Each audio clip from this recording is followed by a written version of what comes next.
expect that we're going to have, whether virtually or in person, a meeting with the White House after. It appears to be game over for the infamous Cabo 6 after new reports have indicated that Shanquella's lawyer is teaming up with the White House.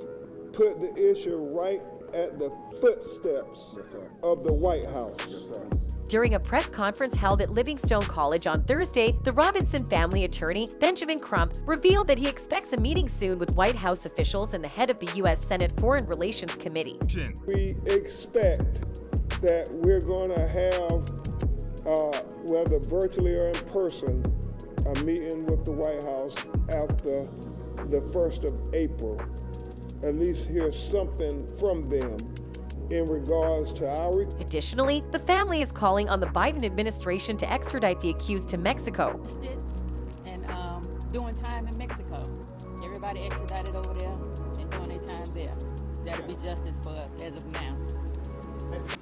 What's more, Crump also revealed that the American Bar Association and several national sororities and fraternities will be issuing letters calling for justice for Shanquella Robinson, leading up to the 200th day after her demise. In addition to this, Robinson's family and attorneys also said it should not take nearly 5 months for justice to be delivered and an arrest to be made in her demise. Earlier this month, Shanquella's attorneys, activists, and Robinson's family gathered in Washington, D.C. to demand diplomatic intervention in her case. Attorneys Crump and Sue Ann Robinson called on officials to either extradite the person named on an arrest warrant issued by Mexican officials or to take over jurisdiction and prosecute that person in the U.S. The Department of State previously told The Observer it would not comment on extradition matters. The Department of State supports a thorough investigation into the circumstances of this incident and is closely monitoring local authorities' investigation. We refer you to the Mexican authorities for further questions regarding an investigation, the Department of State said. The death of Shanquella Robinson while on vacation in Mexico is still drawing public attention to date, with many people demanding that the lady's family be granted justice. For context, Robinson, a 25-year-old Charlotte woman who worked as a hair braider and operator of the Exquisite Boutique, had traveled with 6 friends to Mexico on October 28, 2022. They checked into the Puerto Los Cabos resort apartments in Cabo San Lucas, Mexico, where they were to spend their vacation. A day later, she was found by paramedics in their apartment in an unresponsive condition. After several attempts to resuscitate her, she was declared dead at 5:57 p.m. Robinson's body was repatriated to the U.S. on November 12th. The funeral service was held on November 19th at the Macedonia Baptist Church in Charlotte, North Carolina. Her burial attracted hundreds of mourners, including dozens of family members, friends, and the community. A GoFundMe account that her sister, Quilla Long, had set up for the funeral costs also attracted a lot of interest, raising over $400,000. Meanwhile, Shanquella's family attorneys have been working overtime to crack this case. In fact, they even had a letter sent to President Joe Biden calling for an arrest. In the letter addressed to President Biden,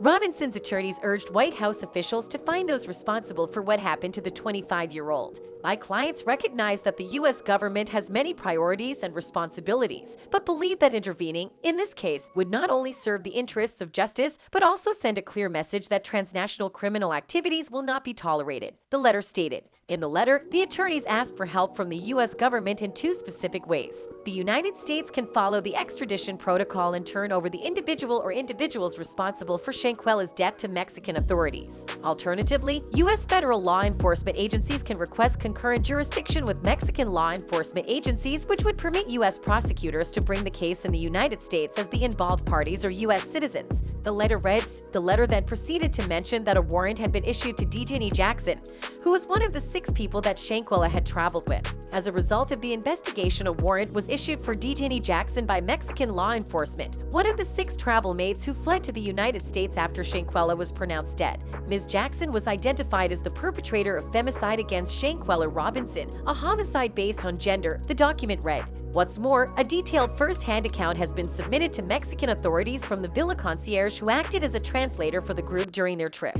The concierge told an investigator with the specialized unit for the investigation of miscellaneous crimes that Jackson was the main guest handling the trip arrangements. The concierge said the first night the group arrived, he noticed something was off. He said Robinson was the last person to join the group for dinner and that she seemed not to fit in with the others. The concierge said he greeted her, but she did not smile or say anything to him. She was indifferent, nothing to do with the atmosphere of celebration. She was out of place at the party, he told the investigator. The next day, which was August 29, around 1:50 p.m., the concierge told investigators DJ Jackson texted him and asked if he was available and where the nearest medical service was. "I think my friend has alcohol poisoning and needs emergency service and someone to translate or speak Spanish for us," Jackson told him. The concierge offered to send a doctor who spoke English and who could determine if Robinson needed to go to the hospital. Jackson agreed to this and asked that the doctor be sent as soon as possible. Later, the concierge told investigators Jackson had texted him that Robinson would be taken to a hospital, saying Robinson was not in serious condition but required an IV and was practically unconscious. According to the concierge, the group was discussing whether or not they had insurance that could pay for the hospital visit.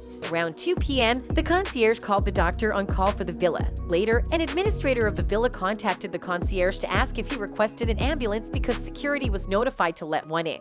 The doctor tried giving Robinson an IV, and about an hour after the doctor arrived, Robinson began having convulsions. After this, he received another call saying Robinson had died and he needed to get to the villa as soon as possible. When the concierge arrived, he noticed one of the guests was speaking with police, and after entering the house, he said the guests were sitting calmly around the bar and dinner table in the main room. He sought out Jackson to offer his condolences, and she told him that they had informed Robinson's mother about the incident and that it was so fast to lose her in an instant for having had too much alcohol. According to the concierge, Jackson proceeded to ask him if he could give her a hug. "She gave me a very indifferent hug, very cold. I saw a very sad guest, a skinny girl, and I saw that she was in pain," the concierge told the investigator. "I left that area and stayed outside the main entrance to give them space to mourn and grieve. Minutes later, I heard laughter," the concierge went on to recall. Hours later, Jackson texted the concierge about dinner and he arranged a ride for the group to San Jose. But he found out later the group went to the airport. The next day, a maid told the concierge that the villa was empty and asked if the guests checked out. Surprised, the concierge said they had not, and he texted Jackson. Jackson didn't respond until the next day, which was October 31st, when she told him they had already left for the US and asked if she needed to sign anything for checkout. Later, when the video was released of Jackson attacking Robinson, the concierge said he realized that Jackson had manipulated him in an effort to leave the country as soon as possible. What's more, the administrator of the villas told investigators in a separate interview that after seeing the viral video, he instantly knew that it was Jackson since he had met her previously. Meanwhile, fans are demanding that the Cabo 6 be brought to justice immediately. They all need to be charged, and the girl that killed her needs to spend the rest of her sorry life in prison. One person commented, "I won't be happy until all 6 arrested. I don't care, this could have been avoided. If people stand around to watch a person being murdered, then all should be charged. This is inhuman and justice should prevail," another person added. DJ Jackson, for one, should be locked up for life, and the rest of those that was there watching the fight. Shanquella didn't deserve this. "I pray that the mother and father gets justice from this case soon so they can get on with their lives," a third person added. Anyway, as new shocking details continue to surface about Shanquella's sudden passing, it's clear that this scandal is far from over. We'll be keeping a close eye on this story as it develops, so stay tuned for more salacious updates and insider scoops.